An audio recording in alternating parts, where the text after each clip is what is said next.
Bien, bonjour à toutes et à tous. Très heureuse d'être avec vous. Alors, du coup, ça a été un petit peu la course pour être franche, parce que figurez-vous que ce matin, mais les choses sont bien faites dans la vie. De fait, j'étais sur une exploitation agricole. Je suis dans le Puy-de-Dôme à l'heure qu'il est. Alors, du coup, notre hôte, Romain Thomas, qui est lui-même d'ailleurs, je vous entendais parler de CUMA tout à l'heure, il est président de CUMA, figurez-vous, et il est donc dans ce GAEC du bourg Saint-Christine, donc dans le Puy-de-Dôme. M'accueille chez lui. Voilà, c'est depuis chez lui que je m'exprimerai. Et en plus, du coup, je m'exprime aussi avec lui en face de moi en train de m'écouter. D'ailleurs aussi avec Jean-Claude Gaillard, le maire de Saint-Gervais, qui est en train de m'écouter. Donc, je vais essayer d'être exhaustive dans la réponse aux questions que vous avez posées.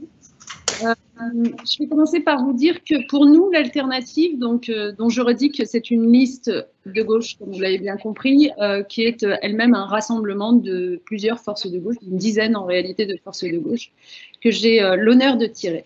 Donc, pour aller droit au but, l'alternative considère que derrière la question agricole, il y a à la fois une question économique, naturellement, et notamment à travers la question du revenu des agriculteurs. Il y a une question que je qualifierais quasiment de sociale ou sociétale à travers la question de la qualité alimentaire, de la qualité de l'alimentation pour tout le monde, les plus jeunes, mais pas seulement, j'y reviendrai. Il y a une question qu'on pourrait dire de structuration. Vous avez beaucoup évoqué la question des coopératives et on y reviendra. Et puis enfin, évidemment, il y a la capacité à faire face au changement climatique et donc la nécessaire transition écologique. Mais c'est bien l'ensemble de ces points, je pense qu'il faut avoir en tête. Donc, si je devais résumer dans les quelques minutes qui me sont données comment nous voyons les choses, d'abord sur l'amont de la filière, nous estimons, et ce sera notre programme si nous sommes élus à la région, qu'il faut davantage accompagner les agriculteurs dans l'innovation, dans, comment dire, pour être en capacité de faire face à l'évolution des besoins des consommateurs, à l'évolution des marchés. Pour ce faire, vous avez vu que nous avons annoncé sur un plan économique la mise en place d'un fonds d'investissement régional qui s'appelle le Fonds Impact Avenir, qui aura une puissance de frappe d'1 milliard d'euros. C'est l'outil le plus important dont nous nous dotons, qui est à la fois abondé par nous, la région, mais aussi par le secteur privé bancaire et les épargnants d'Auvergne-Rhône-Alpes. Et l'idée avec cet outil, c'est de pouvoir vraiment avoir un cap économique. Et dans l'économie, il y a l'agriculture et de pouvoir entrer en fonds propres au capital d'un certain nombre d'entreprises, et en l'occurrence ici, de financer des besoins qui sont les vôtres, notamment d'innovation, je viens de le dire. Donc ce fonds Impact Avenir d'une part, les fonds européens que nous mobiliserons davantage d'autre part, pour faire en sorte de mieux comprendre l'évolution des marchés. De la même façon, vous l'avez évoqué, il y a cette nécessité d'améliorer, de développer les liens entre agriculteurs et recherche, notamment pour argumenter, prouver la valeur gustative des produits de qualité. Et je pense en effet qu'il y a un gros travail à faire avec l'INRAE, par exemple, sur la valeur des modes d'élevage à l'herbe. C'est des choses que nous soutiendrons. 10% de notre budget agriculture, alimentation sera consacré à la recherche-innovation pour l'adaptation au changement climatique. Enfin, un dernier sujet qui nous paraît important, c'est la nécessité de favoriser la segmentation de la production pour promouvoir les produits qui seront proposés sous SICO. D'une part, c'est une question de qualité, mais aussi pour améliorer la rémunération des agriculteurs. Et là, je pense que la région a tout son rôle à jouer. Enfin, toujours pour rester sur cet amont, l'un des projets importants que vous retrouvez dans notre programme, si vous avez pu y jeter un œil, c'est un fonds de réserve face aux aléas climatiques, sur lequel je voudrais insister, parce que l'idée, ce n'est pas d'attendre à chaque fois que les drames se produisent, en l'occurrence, mais bien d'avoir ce fonds qui permettra aussi, donc à hauteur de 20 millions pour ce qui est de la région, mais avec un effet levier sur d'autres acteurs, parce qu'il faut que les acteurs de l'assurance et de la banque prennent aussi leurs responsabilités. Donc, qui permettra aussi à la région de jouer un rôle pour contribuer à la refonte du système assurantiel pour tous les agriculteurs. On y reviendra peut-être dans les questions.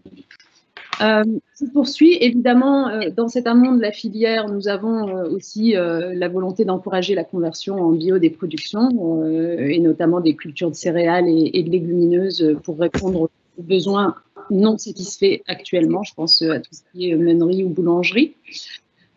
Voilà pour l'amont. Sur l'aval de la filière, nous allons d'abord mettre en place un observatoire régional des prix pratiqués par la grande distribution en open data pour publier les vraies transactions et faire pression, finalement, comme c'était un peu l'esprit à l'origine, pas forcément suivi de la loi Egalim. Deuxiemièmement, nous allons encourager la contractualisation entre l'éleveur et l'acheteur pour donner de la visibilité et pour garantir annuellement les revenus de l'éleveur. Troisièmement, j'en viens à la question que vous posiez des coopératives. On va favoriser la coopération avec un accompagnement des coopératives dans le mouvement de refonte qu'elles connaissent actuellement, en favorisant l'émergence de coopératives à taille humaine.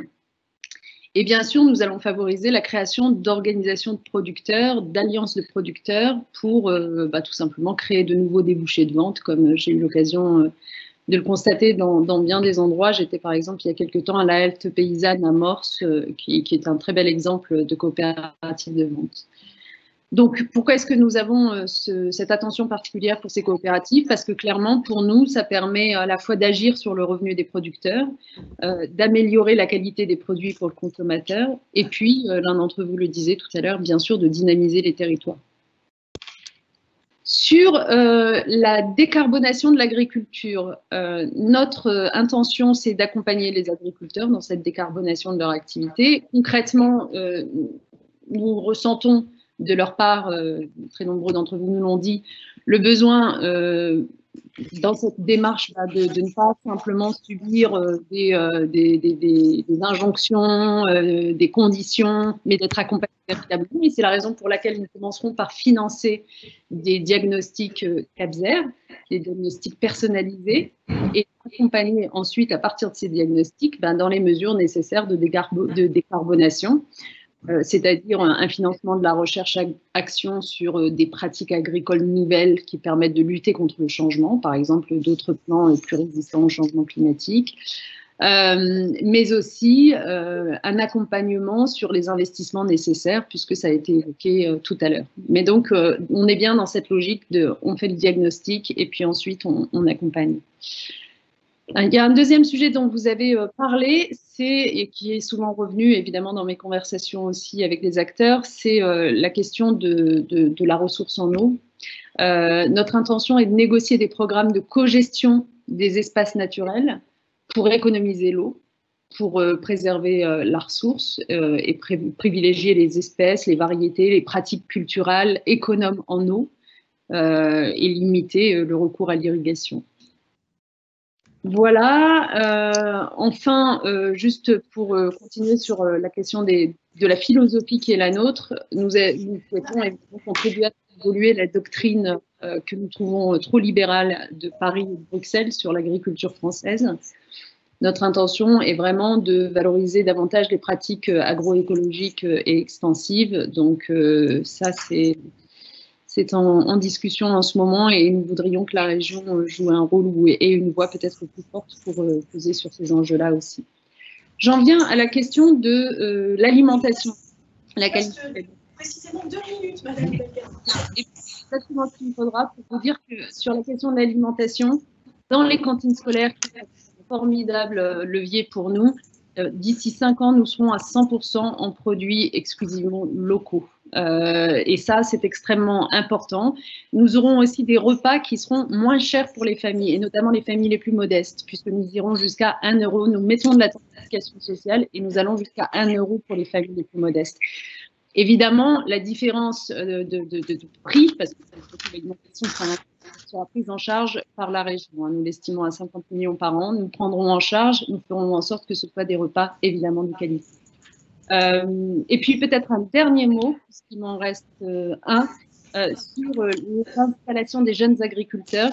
Ayez en tête que nous avons dans notre programme l'idée de créer une foncière régionale, un outil qui nous permettra d'acquérir des terres, du foncier, que ce soit d'ailleurs en ville ou à la campagne. Et s'agissant des terres agricoles, qu'est-ce que ça va signifier? Ça va signifier que nous allons acheter des terrains dédiés, disponibles pour y installer des nouveaux agriculteurs, en favorisant une pratique agroécologique et extensive. Notre ambition là-dessus, c'est d'accompagner l'installation de 1000 nouveaux jeunes agriculteurs par an. Donc l'agriculteur payera un loyer à la région et pourra à tout moment racheter les terres qu'il exploite. C'est vraiment un outil assez fort qu'on peut développer. Voilà, bon, j'ai été trop longue, mais je pense que vous avez à peu près compris la philosophie qui était là-dedans.